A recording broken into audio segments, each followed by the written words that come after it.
Negeri Melayu, adat dan syarat tempat berdiri Universitas Islam Negeri Sultan Taha Saifuddin Jambi. Jangan lalai diri, kejar prestasimu, gantungkan citamu setinggi langit. Assalamualaikum warahmatullahi wabarakatuh.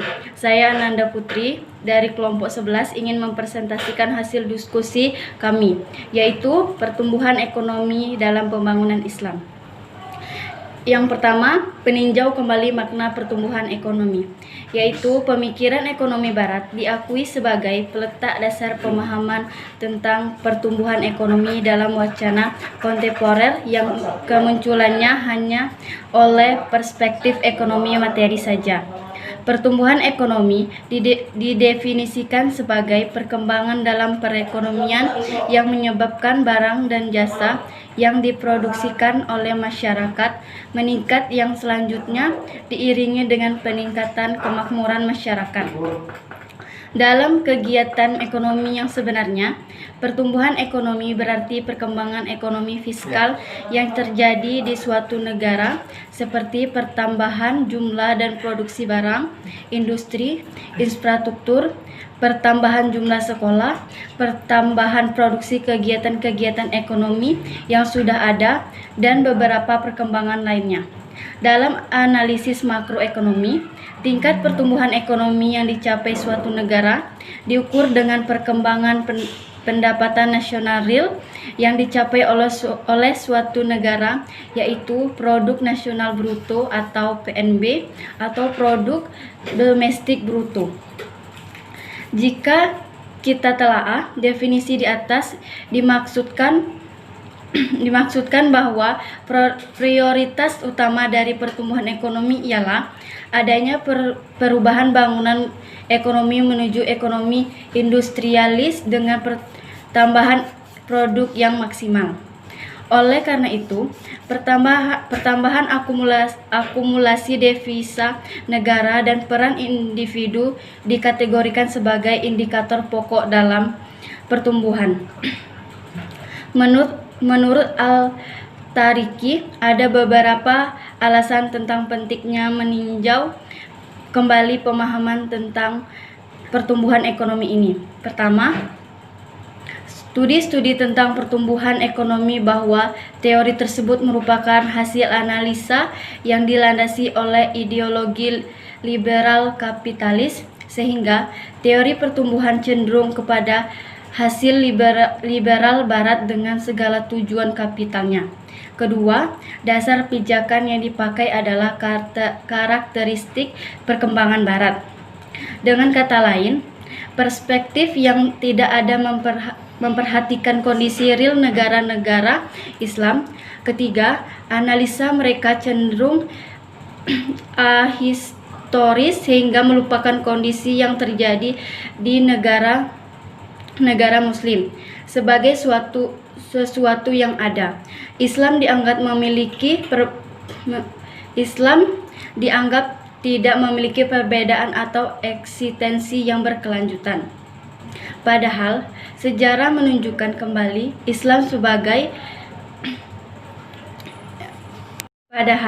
sejarah telah menunjukkan kemajuan Islam sebagai suatu peradaban penting yang pernah ada. Keempat, studi pertumbuhan cenderung dipersempit dalam suatu negara atau masyarakat dengan generalisasi perubahan politik, ekonomi, dan sosial. Alhasil, teori seperti yang dikembangkan di Barat merupakan konsep yang khas yang lahir dari pengalaman historis masyarakat Barat yang memiliki kekurangan tersendiri, sehingga tidak mungkin diterapkan secara take for granted dalam realita kehidupan umat muslim. Konsep pertumbuhan ala barat ini merupakan konsep partikular yang tidak terlepas dari ruang dan waktu. Karena kelemahan mendasar inilah, maka teori tersebut tidak mampu menyelesaikan persoalan pembangunan di beberapa negara berkembang. Akan tetapi, Kita juga tidak bisa menafikan bahwa ada hal-hal yang paralel dengan kondisi objektif masyarakat Muslim. Maka, yang harus kita lakukan adalah tidak menolak secara membabi buta teori tersebut, tidak pula menerimanya bulat-bulat sebagai sesuatu yang siap pakai dan dapat diterapkan di negara-negara Islam. Kita harus mencoba menempatkan konsep-konsep Barat di suatu pihak dan konsep-konsep Islam di pihak lain dalam kerangka masyarakat dan mekanisme epidemiologi masing-masing dengan sikap kritis konstruktif. Baiklah, materi selanjutnya akan dibacakan oleh teman saya. Assalamualaikum warahmatullahi wabarakatuh. Baiklah, saya Hauzan Yafi dengan NIM 50119369 akan melanjutkan materi yang sudah dijelaskan oleh saudari Ananda Putri. Selanjutnya kita memasuki pertumbuhan ekonomi dalam Islam. Dalam kajian ekonomi Islam, persoalan pertumbuhan ekonomi telah menjadi perhatian para ahli dalam wacana pemikiran ekonomi Islam klasik. Pembahasan ini diantaranya berangkat dari firman Allah Subhanahu wa Ta'ala, Surat Hud ayat 61 yang berbunyi, Dia yang telah menjadikan kamu dari tanah dan menjadikan kamu pemakmurnya. Artinya bahwa Allah Subhanahu wa Ta'ala menjadikan kita sebagai wakil untuk memakmurkan bumi. Terminologi pemakmuran bumi ini mengandung pemahaman tentang pertumbuhan ekonomi. Sebagaimana yang dikatakan Ali bin Abi Thalib kepada seorang gubernurnya di Mesir, hendaklah kamu memperhatikan pemakmuran bumi dengan perhatian yang lebih besar daripada orientasi pemungutan pajak, karena pajak sendiri hanya dapat dioptimalkan dari pemakmuran bumi. Barang siapa yang memungut pajak tanpa memperhatikan pemakmuran bumi, negara tersebut akan hancur. Islam mendefinisikan pertumbuhan ekonomi sebagai perkembangan yang terus-menerus dari faktor produksi secara benar, yang mampu memberikan kontribusi bagi kesejahteraan manusia. Dengan demikian, maka pertumbuhan ekonomi menurut Islam merupakan hal yang syarat nilai. Suatu peningkatan yang dialami oleh faktor produksi tidak dianggap sebagai pertumbuhan ekonomi jika produksi tersebut misalnya memasukkan barang-barang yang terbukti memberikan efek buruk dan membahayakan manusia. Lebih dari itu, perubahan ekonomi merupakan aktivitas menyeluruh dalam bidang produksi yang berkaitan erat dengan keadilan distribusi. Pertumbuhan mencakup sisi yang lebih luas untuk pertumbuhan dan kemajuan aspek material dan spiritual manusia. Dengan kata lain, pendekatan ini bukan hanya persoalan ekonomi kehidupan manusia saja, akan tetapi mencakup aspek hukum, sosial, politik, dan budaya. Dalam pengertian ini, tujuan pertumbuhan ekonomi adalah untuk memajukan dasar-dasar keadilan sosial, kesamaan, hak asasi manusia, dan martabat manusia. Dengan demikian, pembangunan ekonomi menurut Islam bersifat multidimensi yang mencakup aspek kuantitatif dan kualitatif. Tujuannya bukan semata-mata kesejahteraan material di dunia, tetapi juga kesejahteraan akhirat. Keduanya menurut Islam menyatu secara integral. Demikianlah penjelasan dari saya. Selanjutnya akan dilanjutkan oleh saudari Fika Nadila. Assalamualaikum warahmatullahi wabarakatuh. Nama saya Fika Nadila dengan nomor NIM 50119014 2. Di sini saya akan melanjutkan presentasi sebelumnya. Langsung saja, judulnya yaitu Model Pertumbuhan Ekonomi yang Islami. Jika kita melihat sejarah, banyak aksioma fundamental ekonomi barat, baik kapitalis maupun sosialis, yang terinspirasi oleh dasar-dasar ekonomi Islam. Yang membedakannya adalah bahwa ekonomi Islam mengkaji perilaku individu lebih berdasarkan etika, nilai, dan moral. Sehingga manusia rasional Islami tidak sekedar memuaskan materi saja, tetapi juga harus memperhatikan kepuasan spiritualnya. Jadi, fungsi maslahat individu dalam Islam adalah merepresentasikan konsumsi semua barang-barang bersifat material. Islam tidak akan mengorbankan pertumbuhan ekonomi, karena memang pertumbuhan sangat dibutuhkan. Pada sisi lain, Islam juga tetap memandang pentingnya pemerataan, karena pertumbuhan ekonomi tidak menggambarkan kesejahteraan secara menyeluruh. Terlebih apabila pendapatan dan faktor produksi banyak terpusat bagi sekelompok kecil masyarakat. Karena itu, teknik dan pendekatan baru yang harus dilakukan dalam pembangunan menurut perspektif Islam adalah bahwa kita harus meninggalkan penggunaan model-model pertumbuhan agregatif yang lebih menekankan maksimalisasi tingkat pertumbuhan sebagai satu-satunya indeks perencanaan pembangunan. Karena itu, pertumbuhan ekonomi dan pendapatan per kapita yang tinggi bukan menjadi tujuan utama. Sebab, apalah artinya per kapita tinggi tapi berbeda sama sekali dengan kondisi real. Kemiskinan menggurita dan kesenjangan tetap menganga. Untuk mewujudkan pemerataan setidaknya ada 5 unsur utama yang harus dilakukan. Pertama, mengadakan pelatihan dan menyediakan lowongan kerja bagi pencari kerja sehingga terwujud full employment. Kedua, memberikan sistem upah yang pantas bagi karyawan. Ketiga, mempersiapkan asuransi wajib untuk mengurangi pengangguran, kecelakaan kerja, tunjangan hari tua, dan keuntungan-keuntungan lainnya. Keempat, memberikan bantuan kepada mereka yang cacat mental dan fisik, agar mereka hidup layak.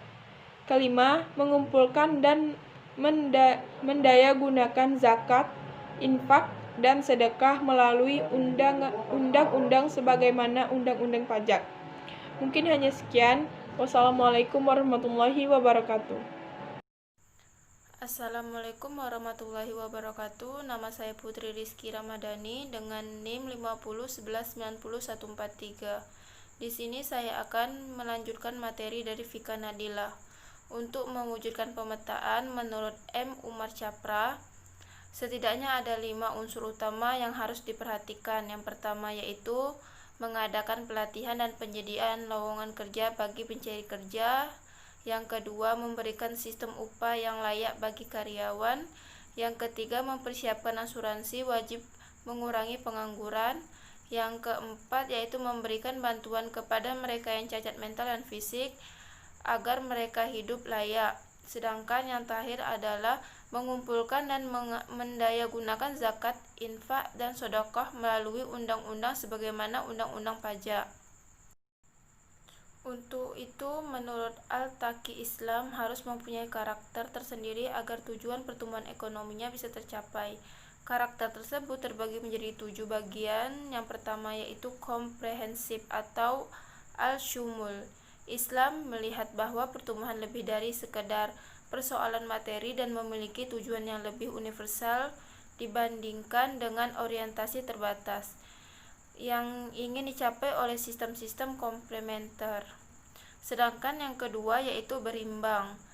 Maksud di sini adalah pertumbuhan tidak hanya diorientasikan untuk menciptakan pertumbuhan produksi, namun ditujukan berlandaskan asas keadilan distribusi sesuai dengan firman Allah Subhanahu wa taala. Yang ketiga, realistis atau waqi'iyah. Realistis adalah suatu pandangan terhadap permasalahan sesuai dengan kenyataan. Dalam teori-teori sosial secara umum, realistis merupakan persyaratan yang harus ada di dalamnya. Karena teori yang utopis yang jauh dari kondisi real akan sulit diterima oleh masyarakat. Yang keempat, keadilan atau adalah. Seperti dikemukakan di atas bahwa pertumbuhan harus disertai dengan adanya keadilan distributif. Allah berfirman, sesungguhnya Allah menyuruh atau kamu berlaku adil dan memberi kebajikan atau memberi kepada kerabat, dan Allah melarang dari perbuatan keji, kemungkaran, dan permusuhan. Yang kelima, bertanggung jawab atau mas'uliyah. Ketika Islam memberikan ruang kebebasan terhadap individu dalam bidang apapun dengan ekspresi yang mencerminkan penghormatan kepada manusia untuk menikmati kenikmatan duniawi, maka bebas ini tidak memberikan secara absolut tanpa batas. Yang keenam, mencukupi atau kifayah. Islam tidak hanya menetapkan adanya karakteristik tanggung jawab serta yang telah diungkapkan, namun tanggung jawab itu haruslah mutlak dan mampu mencangkup realisi kecukupan bagi umat manusia. Sedangkan yang terakhir atau yang ketujuh berfokus pada manusia atau gaya tuha al-insan. Maksudnya di sini adalah ini berbeda dengan konsep pembangunan ekonomi modern yang menegaskan bahwa wilayah operasi pembangunan adalah lingkungan fisik saja. Dengan demikian, Islam memperluas wilayah jangkauan objek pembangunan dari lingkungan fisik kepada manusia. Islam sangat memperhatikan masalah tersebut. Sekian presentasi dari kelompok kami. Apabila banyak kesalahan, kami minta maaf. Wassalamualaikum warahmatullahi wabarakatuh.